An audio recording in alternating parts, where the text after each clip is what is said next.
Shalom Bapak Ibu yang dikasihi Tuhan Yesus Kristus. Jumpa lagi dengan saya Stephen Matthew dalam Renungan Harian GKI Kebonjati. Tema renungan kita pada hari ini adalah Kisah Penciptaan. Ayat yang menjadi bahan renungan kita diambil dari Kejadian 1, ayat 1-31. Demikian firman Tuhan. Pada mulanya Allah menciptakan langit dan bumi. Bumi belum berbentuk dan kosong. Gelap gulita menutupi samudra raya, dan roh Allah melayang-layang di atas permukaan air. Berfirmanlah Allah, jadilah terang, lalu terang itu jadi. Allah melihat bahwa terang itu baik, lalu dipisahkannya lah terang itu dari gelap. Dan Allah menamai terang itu siang dan gelap itu malam. Jadilah petang dan jadilah pagi, itulah hari pertama. Berfirmanlah Allah, jadilah cakrawala di tengah segala air untuk memisahkan air dari air. Maka Allah menjadikan cakrawala dan ia memisahkan air yang ada di bawah cakrawala itu dari air yang ada di atasnya. Dan jadilah demikian. Lalu Allah menamai cakrawala itu langit. Jadilah petang dan jadilah pagi, itulah hari kedua. Berfirmanlah Allah, hendaklah segala air yang di bawah langit berkumpul pada satu tempat, sehingga kelihatan yang kering. Dan jadilah demikian. Lalu Allah menamai yang kering itu darat, dan kumpulan air itu dinamainya laut. Allah melihat bahwa semuanya itu baik. Berfirmanlah Allah, hendaklah tanah menumbuhkan tunas-tunas muda, tumbuh-tumbuhan yang berbiji, segala jenis pohon buah-buahan yang menghasilkan buah yang berbiji, supaya ada tumbuh-tumbuhan di bumi. Dan jadilah demikian. Tanah itu menumbuhkan tunas-tunas muda, segala jenis tumbuh-tumbuhan yang berbiji dan segala jenis pohon-pohonan yang menghasilkan buah yang berbiji. Allah melihat bahwa semuanya itu baik. Jadilah petang dan jadilah pagi, itulah hari ketiga. Berfirmanlah Allah, jadilah benda-benda penerang pada cakrawala untuk memisahkan siang dari malam. Biarlah benda-benda penerang itu menjadi tanda yang menunjukkan masa-masa yang tetap dan hari-hari dan tahun-tahun.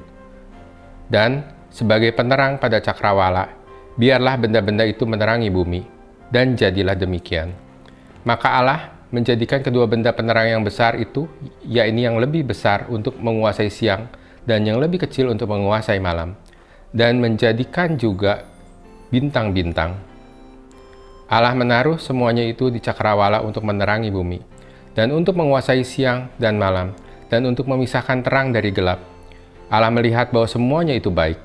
Jadilah petang dan jadilah pagi, itulah hari keempat. Berfirmanlah Allah, hendaklah dalam air berkeriapan makhluk yang hidup, dan hendaklah burung berterbangan di atas bumi melintasi cakrawala. Maka Allah menciptakan binatang-binatang laut yang besar dan segala jenis makhluk hidup yang bergerak, yang berkeriapan dalam air, dan segala jenis burung yang bersayap. Allah melihat bahwa semuanya itu baik. Lalu Allah memberkati semuanya itu, firman-Nya, berkembang biaklah dan bertambah banyaklah serta penuhilah air dalam laut. Dan hendaklah burung-burung di bumi bertambah banyak. Jadilah petang dan jadilah pagi, itulah hari kelima. Berfirmanlah Allah, hendaklah bumi mengeluarkan segala jenis makhluk yang hidup, ternak dan binatang, melata dan segala jenis binatang liar. Dan jadilah demikian. Allah menjadikan segala jenis binatang liar dan segala jenis ternak dan segala jenis binatang melata di muka bumi. Allah melihat bahwa semuanya itu baik. Berfirmanlah Allah, baiklah kita menjadikan manusia menurut gambar dan rupa kita, supaya mereka berkuasa atas ikan-ikan di laut dan burung-burung di udara, dan atas ternak dan atas seluruh bumi, dan atas segala binatang melata yang merayap di bumi. Maka Allah menciptakan manusia itu menurut gambarnya. Menurut gambar Allah diciptakannya dia, laki-laki dan perempuan, diciptakannya mereka. Allah memberkati mereka, lalu Allah berfirman kepada mereka, beranak cuculah dan bertambah banyak. Penuhilah bumi, dan taklukkanlah itu. Berkuasalah atas ikan-ikan di laut dan burung-burung di udara, dan atas segala binatang yang merayap di bumi. Berfirmanlah Allah, lihatlah, aku memberikan kepadamu segala tumbuh-tumbuhan yang berbiji di seluruh bumi, dan segala pohon-pohonan yang buahnya berbiji. Itulah akan menjadi makananmu. Tetapi kepada segala binatang di bumi dan segala burung di udara, dan segala yang merayap di bumi, yang bernyawa, kuberikan segala tumbuh-tumbuhan hijau menjadi makanannya. Dan jadilah demikian. Maka Allah melihat segala yang dijadikannya itu sungguh amat baik. Jadilah petang dan jadilah pagi. Itulah hari ke-6. Kitab Kejadian merupakan kitab yang ditulis oleh Musa sekitar tahun 1440 sebelum Masehi.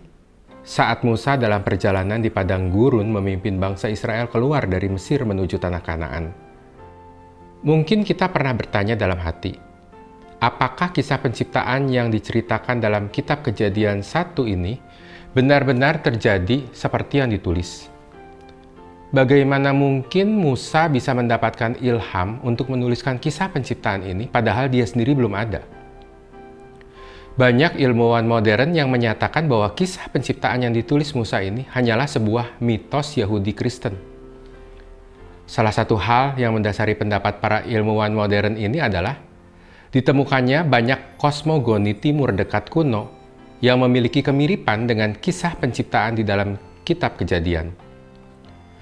Kosmogoni adalah ilmu yang mempelajari asal-usul alam semesta termasuk beragam kisah penciptaan yang dipercaya oleh berbagai kelompok masyarakat. Dalam konteks ini, tentu kosmogoni dari bangsa-bangsa yang hidup di sekitar bangsa Israel, seperti Mesir, Syria, Babilonia, dan Irak. Salah satu kosmogoni yang memiliki kemiripan dengan kisah penciptaan di kitab Kejadian ini adalah kisah penciptaan dari Babilonia kuno yang dikenal dengan nama Enuma Elis. Kira-kira seperti ini tulisan dalam Enuma Elis. Ketika di ketinggian, langit tidak bernama dan bumi di bawah tidak memuat nama. Dan sang purba Apsu yang memperanakan mereka dan kekacauan Tiamat ibu mereka berdua. Air-air mereka bercampur bersama dan belum terbentuk ladang. Tidak ada rawa terlihat. Ketika belum ada dewa-dewa yang dijadikan, dan seterusnya. Sepertinya mirip dengan apa yang tertulis di kitab Kejadian 1. Namun ada perbedaan prinsip yang kita dapati dari kedua kisah ini. Kalau dibaca secara lengkap teks Enuma Elis, kita akan mendapati kuatnya pemahaman politeisme di mana di dalam mitos tersebut dikisahkan peperangan antara Dewa Tiamat dan Dewa Marduk. Peperangan dimenangkan oleh Dewa Marduk sehingga Dewa Marduk diangkat menjadi kepala kuil para dewa. Jasad Tiamat yang sudah dikalahkan dibelah menjadi dua oleh Marduk. Bagian yang terbelah menjadi dua tersebut masing-masing menjadi langit dan bumi. Lalu Marduk menciptakan benda-benda penerang. Lalu Marduk mengalirkan sungai Efrat dan Tigris dari cairan yang berasal dari kepala Tiamat. Selanjutnya Marduk menciptakan manusia untuk melayani para dewa. Berbeda jauh dengan Enuma Elis, kitab Kejadian memperkenalkan Allah Yahweh sebagai Allah yang esa, yang menciptakan kosmos melalui firman-Nya. Konsep monoteisme dalam kitab Kejadian ini memiliki konsekuensi yang sangat besar bagi bangsa Israel yang baru saja keluar dari negeri Mesir dan menuju Kanaan. Bangsa Mesir dan bangsa Kanaan adalah dua bangsa yang menganut politeisme. Artinya, melalui tulisannya Musa ingin menekankan perbedaan besar antara politeisme yang dianut bangsa-bangsa yang ada di sekitar Israel dengan monoteisme yang dianut bangsa Israel. Perbedaan kedua adalah dalam Enuma Elis, alam diciptakan oleh Marduk dari tubuh Tiamat.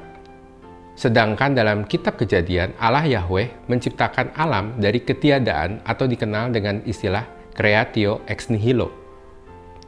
Perbedaan ketiga adalah dalam Enuma Elis, alam memiliki natur ilahi karena berasal dari tubuh Tiamat.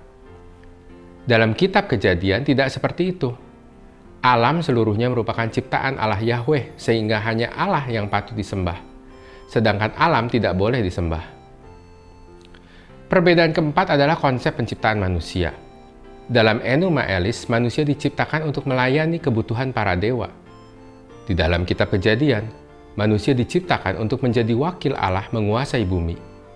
Malahan, manusia ditempatkan di Taman Eden, di mana manusia boleh makan semua buah yang ada di dalam taman itu kecuali buah dari pohon pengetahuan baik dan jahat. Dari penjabaran singkat ini saja, kita bisa mengamati perbedaan prinsip antara kosmogoni Enuma Elis dengan kitab Kejadian.